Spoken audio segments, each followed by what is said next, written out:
Amsal 10 ayat yang 9. Siapa bersih kelakuannya, aman jalannya. Tetapi siapa berliku-liku jalannya, akan diketahui. Ayat ini memberikan satu pengertian kepada kita tentang bagaimana mempunyai kehidupan yang bersih. Itu berbicara bukan tentang kebersihan fisik, kebersihan jasmani, tetapi itu berbicara tentang integritas, kebersihan hati. Apa artinya integritas?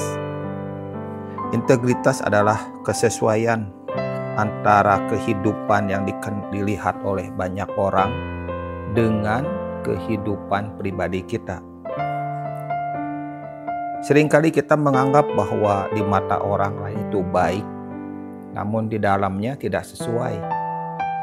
Ada perbedaan, ada jurang pemisah, bahkan ada jurang pemisah yang sangat jauh jaraknya.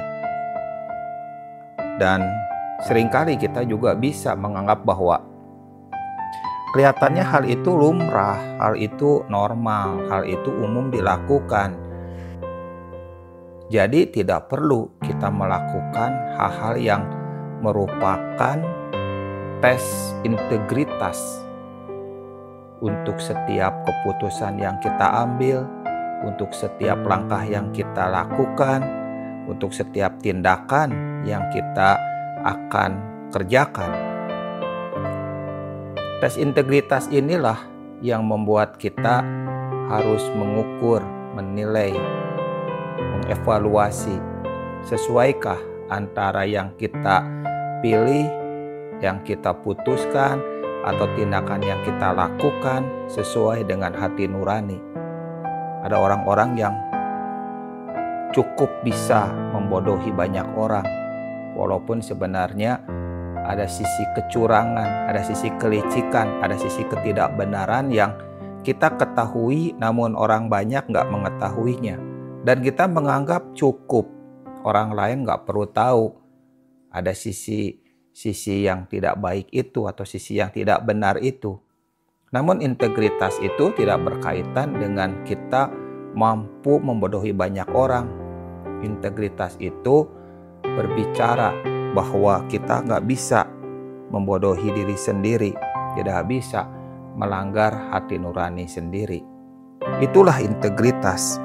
Sesuatu yang harus diperhitungkan, sesuatu yang harus kita kerjakan, sesuatu yang harus kita bangun, sesuatu yang harus sesuai dengan yang Tuhan mau.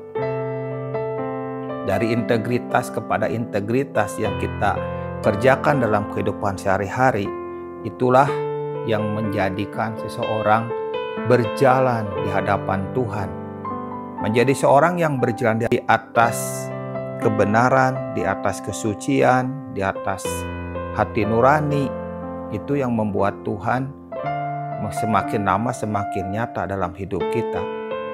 Namun seringkali kalau seandainya kita menganggap bahwa orang gak pada tahu, orang gak perlu tahu, orang banyak bisa dibodohi dan kita bisa melakukan hal ini dengan mulus, tentu saja orang banyak tidak tahu.